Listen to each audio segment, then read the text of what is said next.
Good morning, one and all. I'm Dr. Kritika, reader from the Department of Pediatric and Preventive Dentistry, Vinayaga Mission Sankaracharya Dental College, Salem. Today, we'll be discussing about stainless steel crown. This is the outline of my presentation. Stainless steel crown are nothing but preformed metal crowns. This preformed metal crown for the primary molar teeth was first introduced by Dr. William Humphrey in 1950. Stainless steel crown or semi-permanent restorations because we use stainless steel crowns for a short period of time, like that in case of a primary teeth, or it is used as an intermediate crown in case of an young permanent teeth. The main objectives of using stainless steel crown is that it aids in mastication and it also helps in maintaining the form and function of the teeth. There are numerous indications for stainless steel crown which are listed as follows. In teeth which has got extensive decay, especially in case of a primary or a young permanent tooth, the crown structure is restored by giving a stainless steel crown over it. Similarly, teeth that are deformed by developmental or hypoplastic defects like amelogenesis imperfecta, stainless steel crowns are given in order to reinforce its tooth structure. Teeth that has undergone pulse therapy, stainless steel crown is indicated. Stainless steel crowns can be used as a preventive restoration, especially in cases such as molar incisor hypomineralization, where the tooth structure is very fragile. These crowns can be used as an abutment in case of space maintainers and some appliances.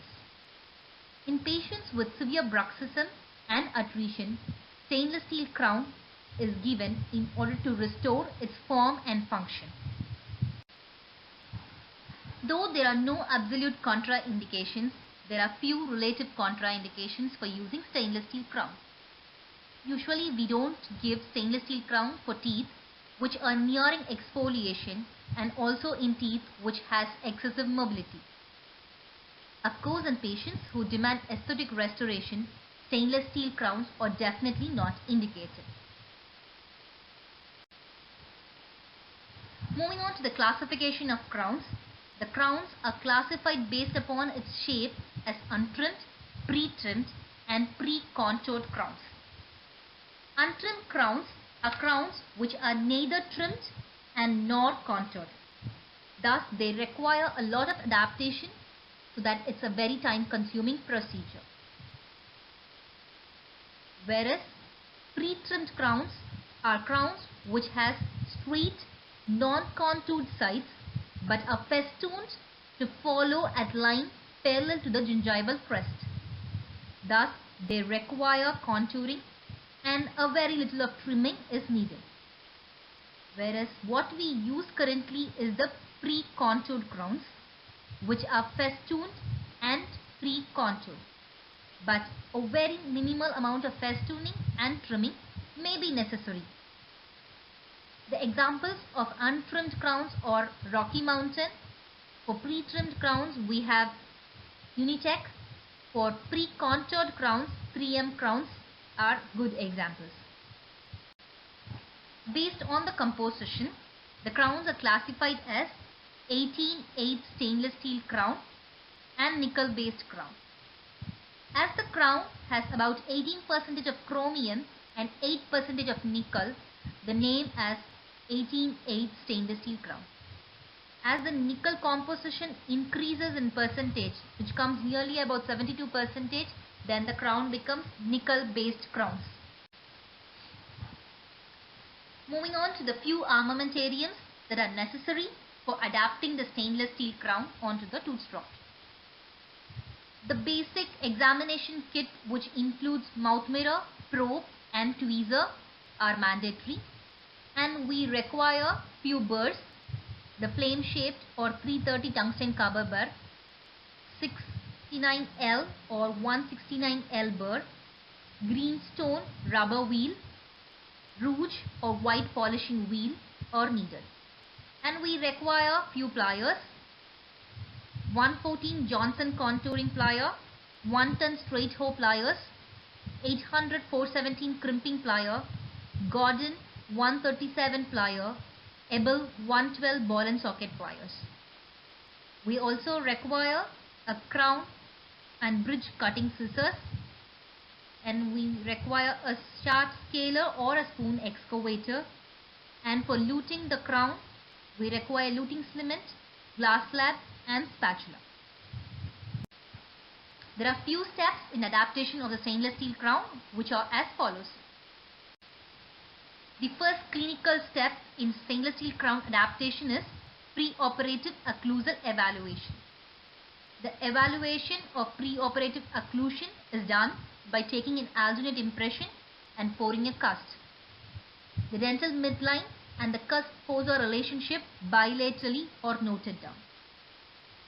The next step is the selection of an appropriate crown size.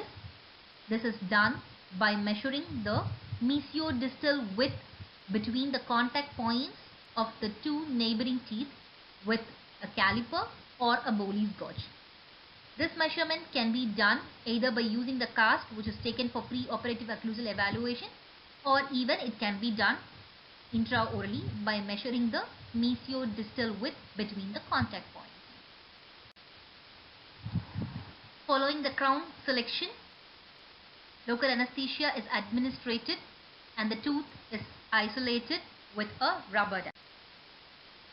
After isolating the tooth structure by using a rubber dam, tooth preparation is started. The first step in tooth preparation is the occlusal reduction.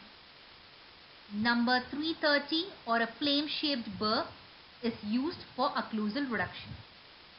Depth orientation grooves is used for occlusal reduction, which are made in order to determine the amount of tooth structure which can be reduced. The occlusal reduction should follow the morphology of the tooth structure.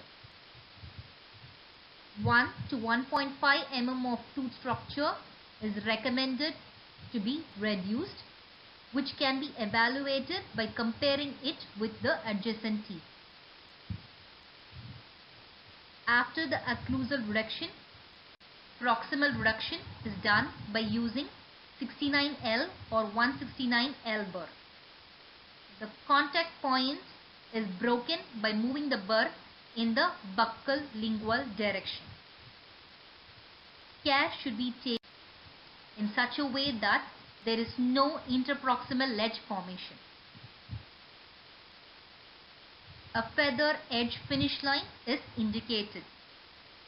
After finishing the proximal reduction, rounding up of all line angles is done. Following the tooth preparation, the trial fit of the crown is done. Now, the crown is tried on the preparation by seating the lingual side first and then applying pressure in the buccal direction, so that the crown slides over the buccal surface into the gingival sulcus. Resistance should be felt as the crown slips over the buccal bulge. The crown should be of the correct length and its margins should be adapted closely to the tooth. If there is any blanching of gingiva, then it indicates excessive crown height. For trimming and shaping the crown margins, mark the points on the crown at the mesiolingual, lingual, distolingual and at the mesiobuccal, buccal and distobuccal surfaces at the crest of the respective marginal gingiva. Cut the excess crown following the gingival contour. The final finished margins are placed approximately 1 mm below these marks. After trimming, the crown is crimped using number 417 crimping plier. The crown is crimped in the gingival 1/3 of the crown margins. This procedure is done in order to protect the soft tissues and also to achieve a maximum mechanical fit. After crimping, contouring is done by using 114 plier or a ball and socket plier. Contouring of the crown is done in the middle 1/3 of the crown. This will produce a belling effect and will give the crown a more even curvature. This will also help in establishing the contact with the adjacent teeth. After crimping and contouring, the crown is seated on the tooth surface following the lingual side and exerting pressure towards the buccal side. While placing the crown, a click sound indicates that the crown has a very good snap fit. Now evaluate the occlusion. The crown has to extend 1 millimeter into the gingival sulcus and the occlusion has to be intact, as that in case of a pre-operative occlusal evaluation. After evaluating the occlusion, remove the crown by using a sharp scaler or a spoon excavator. Then proceed on to finishing and polishing of the crowns. Use a large heatless stone to create a knife edge margin gingivally, and this can also help in smoothing the jagged edges. Rubber wheel is used to remove small scratches and to smoothen the margins. Tripoli and rouge is used to polish the surface in order to get a high shine. High shine and a polished surface is very much needed because this can help in avoiding the plaque accumulation. After finishing and polishing of the crown has to be cemented. Stainless steel crown should be cemented only on a clean, dry tooth surface. Thus, the tooth is isolated with the cotton rolls. Rinse and dry the stainless steel crown inside and outside and prepare it for cementation. Zinc phosphate polycarboxylate or GIC is the preferred luting cement. Mix the luting cement and fill 2/3 of the crown with them, the luting cement, and then seat the crown. Ask the patient to bite in centric occlusion and allow the cement to set. Once the cement sets, remove the excess cement by using an explorer or scaler. The interproximal areas can be cleaned by passing dental floss through them. Now check and confirm the occlusion before discharging the patient. These are the steps in adaptation of the stainless steel crown. Any procedure do have few complications. Similarly, there are few complications for stainless steel crown also. Formation of interproximal ridges is the most common complications faced. This can in turn lead to inability to seat the crown.